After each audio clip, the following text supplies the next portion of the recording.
my name is Kelsey Waggoner, and I'm here to present about early reading intervention in preschool. So enjoy the presentation.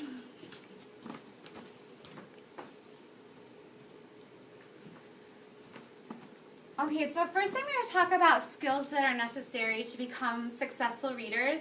And a lot of those are implemented and built upon, and they start in preschool. So the four skills and areas that children really need to become successful readers and what they should be focusing on in preschool is alphabetic knowledge, phonological awareness, print awareness, and oral language. And that really prepares them for the standards and the rigor of kindergarten.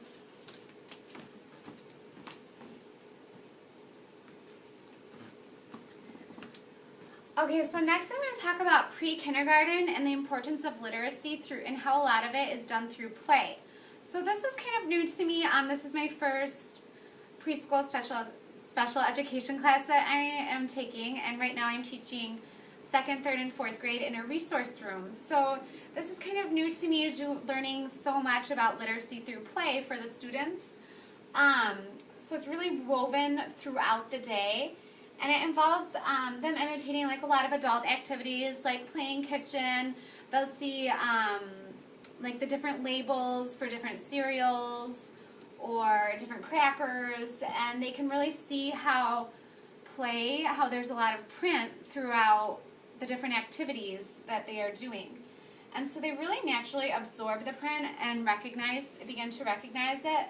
Like they'll recognize signs and symbols for their favorite restaurants. They'll point out letters and street signs and connect pictures and print on menus in restaurants, different things in the supermarket they'll see with the labels and the different brands. So all of these are signs of children and their growing literacy development. So many children enter kindergarten with a strong foundation of knowledge through literacy if these are implemented in their preschool program or at home. And they begin to know that print involves letters, and they begin to also know their letters and that they represent sounds.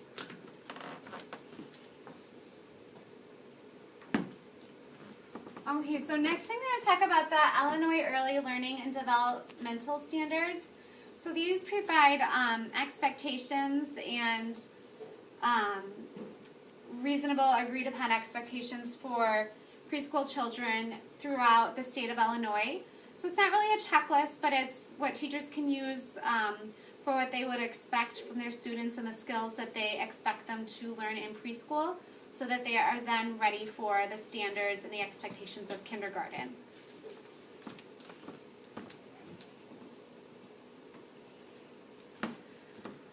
Okay, so next I'm going to talk about RTI and MTSS and the benefits of implementing it in preschool.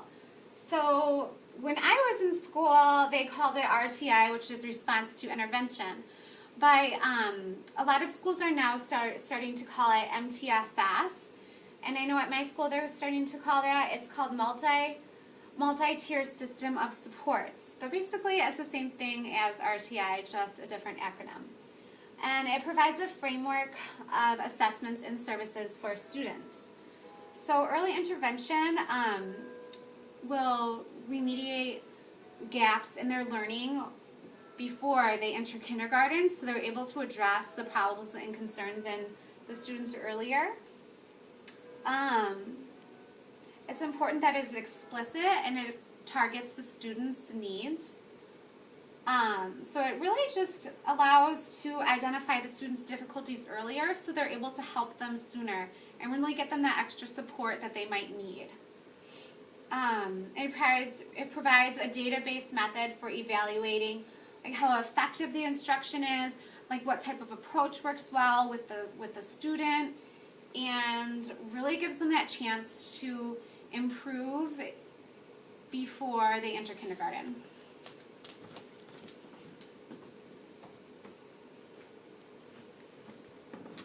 Okay, so some requirements for interventions, and this is really with any intervention you do, preschool, elementary school, high school, you want to make sure that it's implemented rigorously and with integrity. You want to make sure that you really stick to a schedule, that you're doing it frequently, and that you also plan with the parents and the school staff, and that it's agreed upon by the whole team, and so that the whole team knows, you know, the intensity of the intervention and the type, and you can really get everyone's input. And this will allow to also see progress, because if you're not implementing it the way that it should be, then you really can't measure the students' growth over time.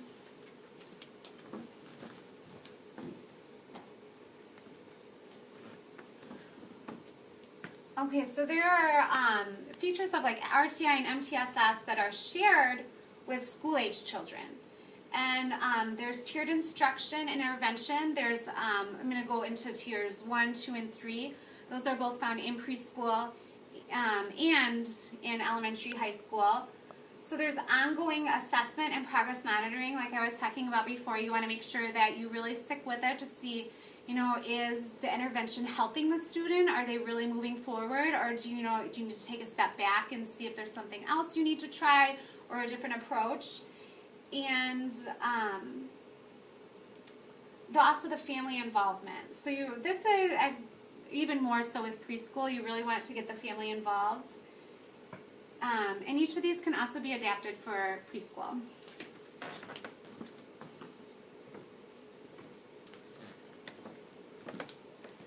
Okay, so a lot of the, like we just talked about, a lot of the pre-K, RTI, MTSS features are similar in both pre-K and elementary, high school. But they really need to be adapted to fit within the early childhood culture and address the needs of the children. Like I said, like a lot of the preschool curriculum is built around play, which is very different from, you know, when you're entering, you know, elementary school, high school. So it's really a lot of it more might be observation or just watching the student, how they interact, which is different from other grade levels.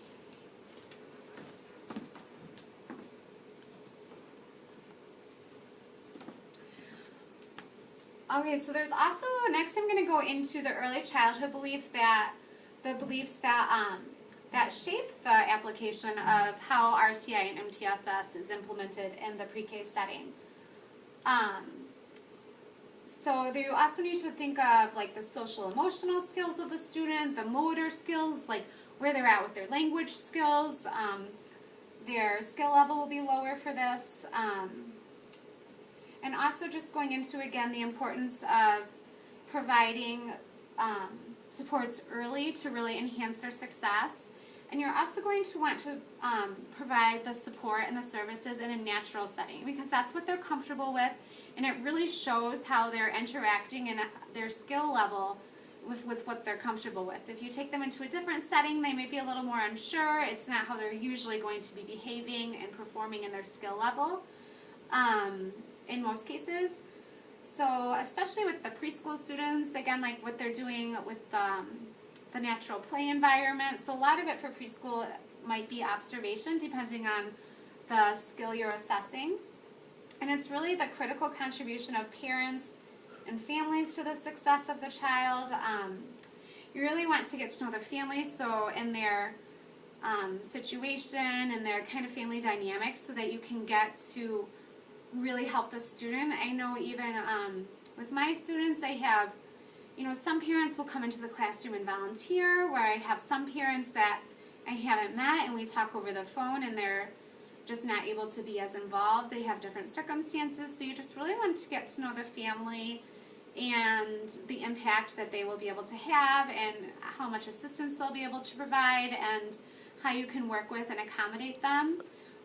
Without, you know, overwhelming them or making them feel uncomfortable. You just really want to make sure that everyone's on the same page and that they understand, you know, why you're doing the skills or working on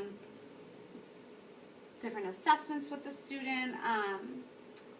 And then also going over the need for authentic assessments so that you can really identify their strengths and their needs over time.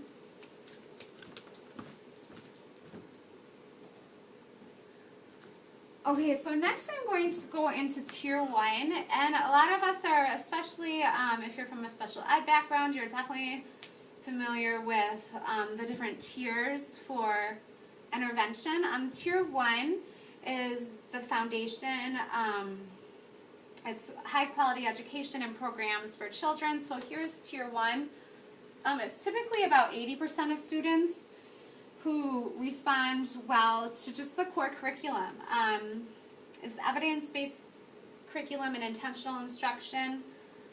Universal screening, assessment, and progress monitoring are used to obtain the baseline information for the students in Tier 1 and to determine, like, do they need that additional support? Do we need to move to Tier 2?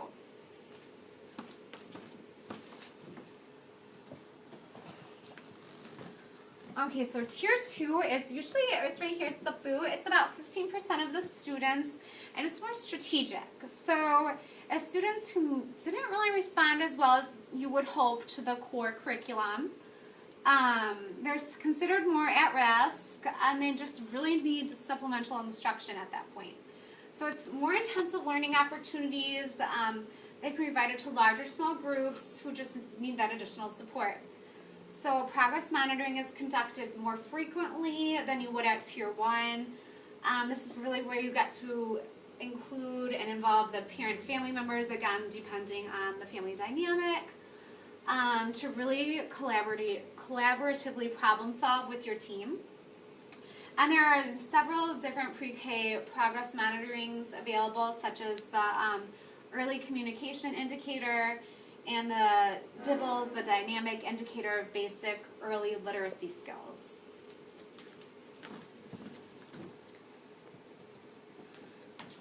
Okay, so next is Tier 3. That is the most intense level of support for students. It's students who did not respond well to first Tier 1 and then Tier 2, that more intensive intervention. So this is even more intensive than Tier 2, and it's usually about 5% of students in the school, depending on the school, of course, and the environment. And it focuses on the children who need more interventions. It's more individualized, and a lot of times it might even be conducted one-on-one with the child. And so this is really where that progress monitoring is important, and again, like the collaborative problem solving with the team, again, to make decisions about the child's program.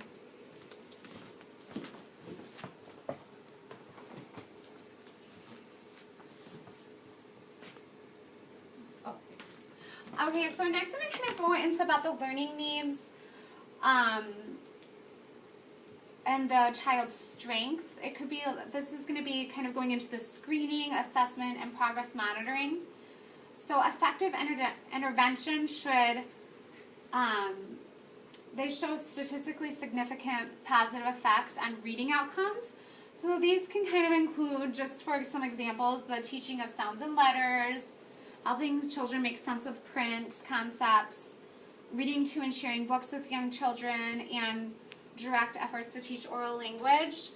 So kind of some, just to give you an example, you can kind of do them as frequently as you would like, but this would be one that would be the preschool standards for English language arts.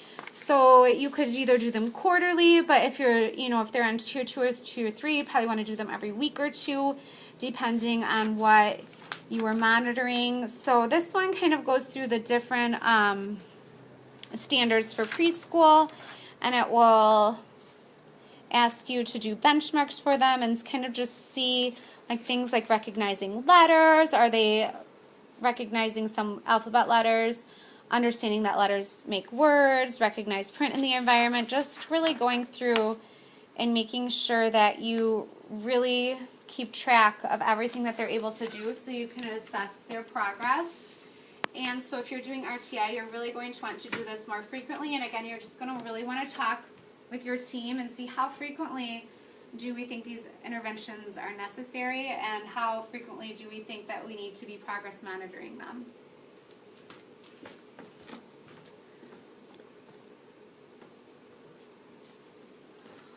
And then again, like I was talking about, like with preschool, the assessments might just be based on teachers observing children in their everyday activities, like their play, daily routines? Are they able to follow the routines? How do they behave in a large group? How do they behave in a small group?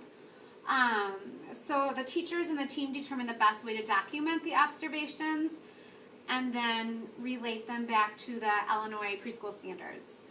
So it is important to make sure that the assessment tool and the assessment is aligned with the Illinois learning standards.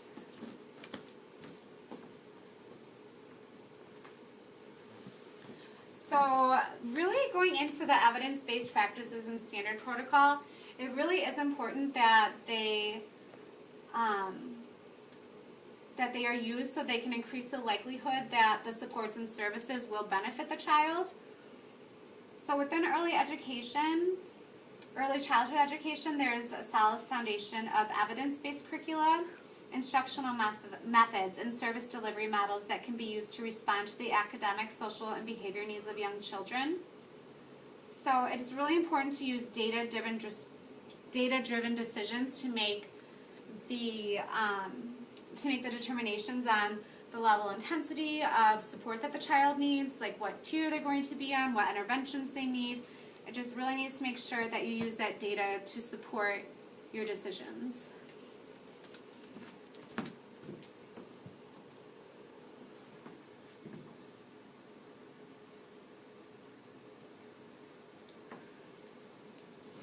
Okay, so collaborative problem solving, there's a few stages of it. The first is defining the problem.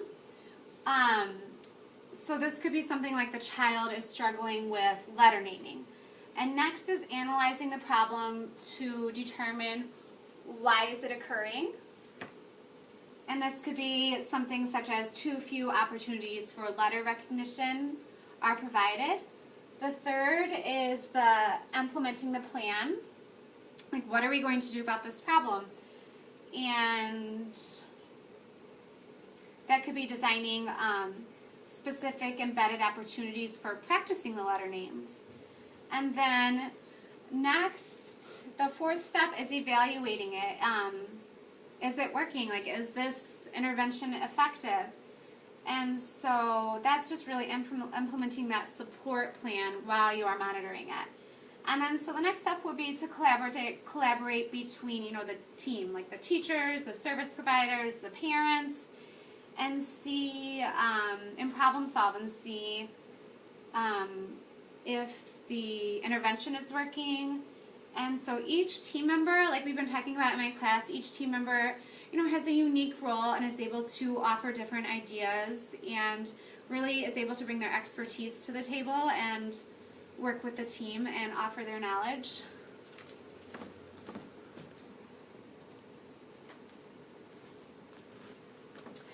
So this next one, I'm going to go into parental and family engagement.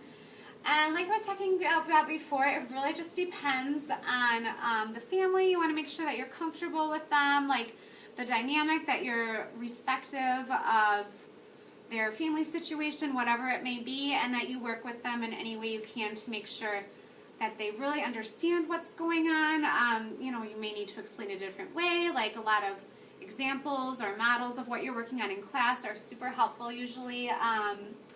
So a lot of times parents know their child's strengths and needs within more of a home, neighborhood, community context. And so this is really important for the planning and supports that you provide the students. So it's just great to have them, if you're able to have parental participation in the problem solving, also so that you can just learn about the child from the parent's perspective.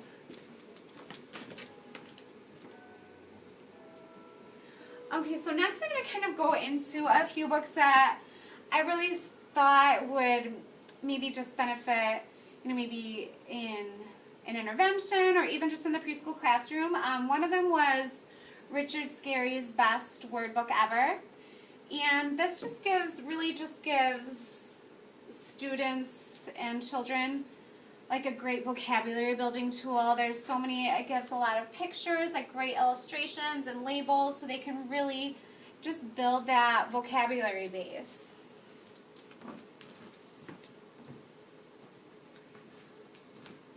Okay, next I was looking at My Big Animal book. So each animal has its name written underneath, so students are really able to correlate what it's called and are able to develop that word and picture association.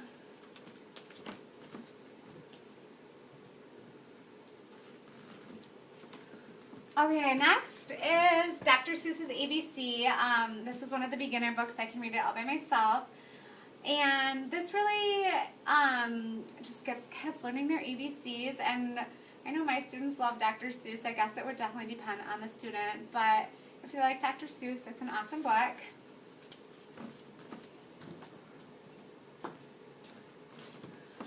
Okay, and I know a lot of my kids like this too, my 2nd, 3rd, and 4th grade. This one is Bear Snores On, and it's from the Bear books. And it's just kind of really written in like a flowy musical rhyme. So it's just like a lot of rhyming for the students. And a lot of repeated refrain. They say a lot, but the bear snores on, so it really gets that kind of rhythm and helps them with their memorization a little bit.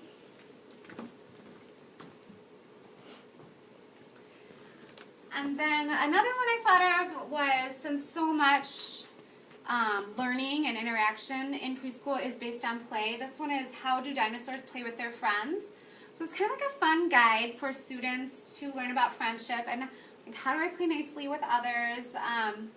And it shows children that playing nice can be easy and it can be fun.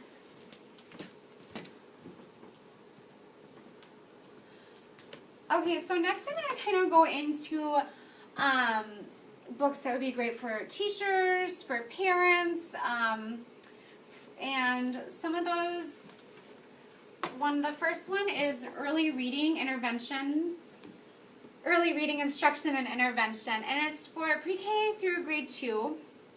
So this includes a lot of research-based classroom-tested lessons, strategies, and activities that help, they help young readers. It has a lot of like routines that strengthen the brain-body connection, and it helps students with gross motor skills, helps children develop the focus and stamina they need for reading, which I know for any student is really difficult, whether they are having intervention or not, so that's really great for them to work on. And just like if it's something, I know I shared this with some other teachers at my school, and it's actually a really good book.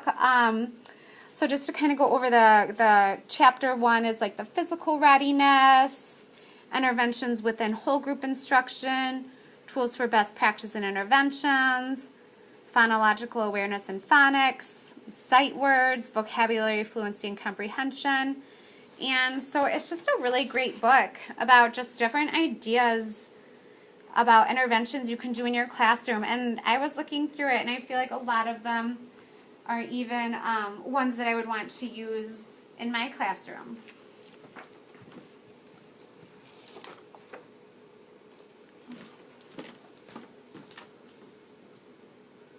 Okay, so the next book is The Reading Intervention in the Primary Grades, A Common Sense Guide to RTI.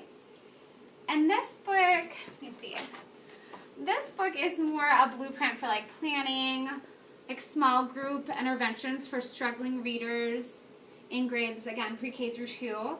So it just kind of talks about the setup, how to set up an efficient response to intervention RTI program that really enhances the reading program you already have in place, and it's also compatible with the Common Core standards.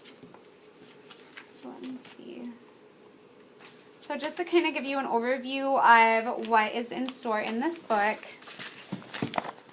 first it goes response to intervention, basic concepts and definitions. It goes through putting the RTI steps into action, the primary grades intervention lesson plan, interventions for letter instruction,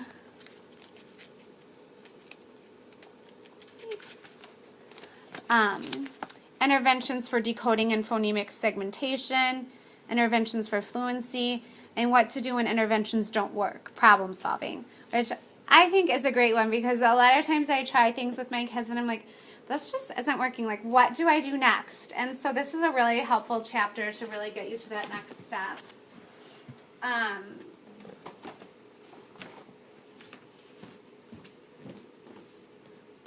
Okay, so my last book is called, that I found really helpful too, was Easy Assessments for Pre-Kindergarten. This is like more of a toolkit for assessing children's progress in language arts and math. And it is a simple, like, ready to go, which is great if you're a teacher, sheets. It also follows a month-by-month learning and expectations grid. And this one just kind of also like is great because it has a lot of forms, so I'll kind of go ahead and show you those. So and kind of goes into like language arts, like connecting the language standards, continuum of writing stages, like different assessments. There's print concepts, auditory discrimination, visual discrimination, phonological awareness, phonemic awareness, reading, writing, and it also goes into math as well, and it also gives you some record-keeping forms. So let me just kind of flip through, because this was a great book, just even if you're not able to implement some of these, just to give you an idea of how to implement them in your classroom. So this just kind of shows you too, like, that you could have timeline that you're going to be testing them on. Like it gives you the print concepts, and then it just really breaks down each skill that you're looking at. Like for print concepts, demonstrates knowledge of book orientation, understands that books have titles, authors, and other illustrations, develops predictions. And I was kind of looking through this in my school. We use the Fontison Pinnell benchmark assessment system to test our students, and the first level is like print concepts, and then the next level is reading behaviors. But the continuum that we have that goes through the different levels starts at level A. But for a lot of my kids that are at print concepts and then reading behaviors, I kind of struggle with, okay, like what can I do with them? What kind of interventions? And if you have kids, even at the elementary level, that are, you know, at that print concepts, reading behavior levels, this is just great to go through, because I feel like I have a lot of checklists for my students at level A and up, but it's really my struggling readers that just really need that extra help, and this just helps keep track of their progress and how they're doing. So this is also a great book.